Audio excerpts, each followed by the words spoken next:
precise and buzzing cities. I will just shimmy a little for you. All right, give it up for him. What a great film was that. Thank you, Sumati, for that wonderful, inspiring, and captivating film.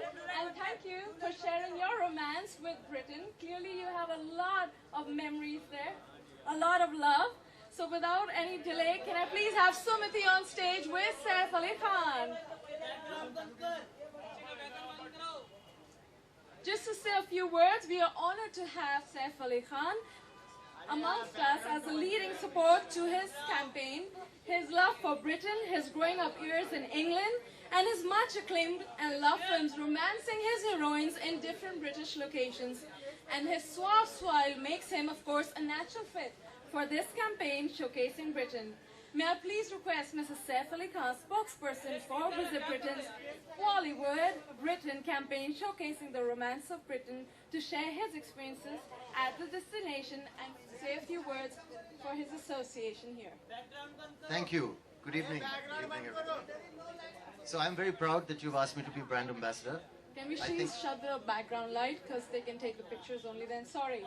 Would you mind not talking while I'm in the middle of my thing? All yours. Thank you. So,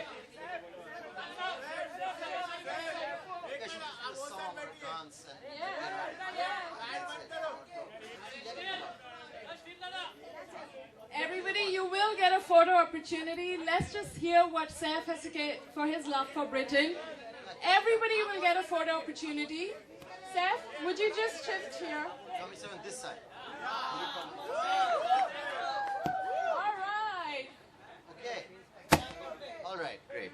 No, so I'm very proud that you've asked me to be brand ambassador. Thank you. It's a good thing. I think it's a nice fit because I love India and I also love England, and I think we've shot, like I've said in the film, I think I've said everything in the film. We've shot some of our best films in London. We've had some of our nicest holidays in England. It's an amazing country. It is a varied country. You can have different kinds of holidays. You can have lots of fun. You can have a quiet cultural time. You can have a exciting nightlife kind of time, or you can have a very romantic and quiet time. I mean, you can do anything. And you can shoot different kinds of films also. There is architecture and a kind of a Downton Abbey feeling to the whole place, of course. There's also a very down-to-earth, rustic feeling to England. There's the countryside, there's the city, there's Scotland, there's Wales, there's a very varied landscape in which to make your films. And also, speaking as a film person, one of the best things is that you get tremendous support from the government to make your movies there. You get about 40% off as a rebate if you shoot your film there, which is an incredible incentive. And it's basically a lovely place to be.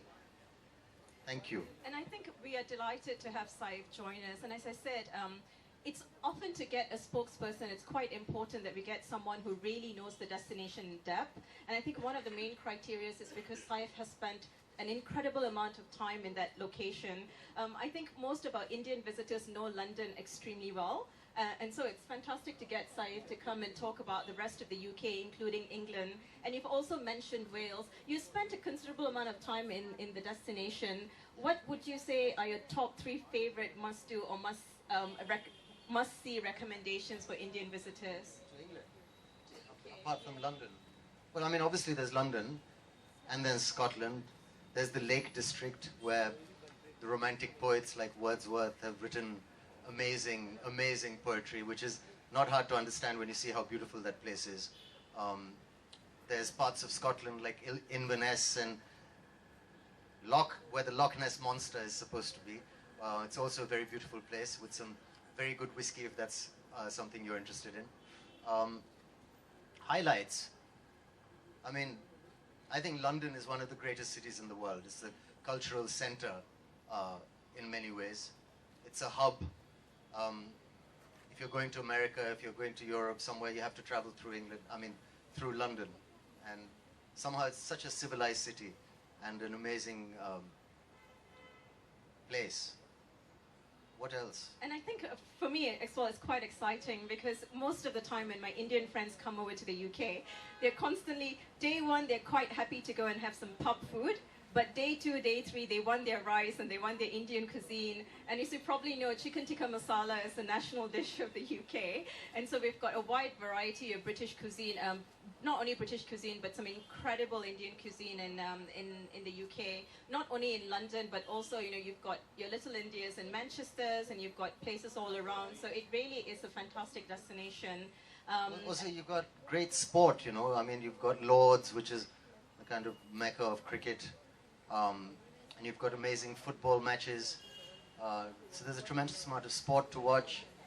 And so much to do. And such a relaxed place as well. I think we claim the crown as the home of sports because, of course, Lord's cricket ground in cricket. We're the home of football, where you've got Manchester United and Liverpool. We're also the home of golf, because golf was invented in Scotland and the St Andrews. So you're right. I mean, apart from great food and great sights, there's actually fantastic sports. But a lot of the Indian visitors as well love the shopping. Do you shop in the UK, Saif? Yes, I mean, I used to shop a lot. I'm trying to stop now, I think. Yes. But my wife still does. Excellent. See, so again, I think it's a fabulous shopping. It's a place that you can spend all your money. You won't know where it went also. Honestly, you won't know where it went. That's Very what quickly. Holidays are all about, isn't it? You know, it's about spending money and not knowing what you've done, but coming back with memorable experiences. So, any other questions from? Are we taking any other questions at the moment, or? Said, how much are you privileged and kind of a responsibility, like you are the brand ambassador for a country, for UK in fact. So, how much responsibility also on you? I don't think there's that much responsibility on me. I think it's a lovely compliment they've asked me to do this, because I understand both countries, and I've actually spent time living in England and working in England as an Indian. So I'm someone who understands that situation really well. I think it's like I said, it's a great compliment and an honor. But I mean, responsibility is a strong, very strong word, you know.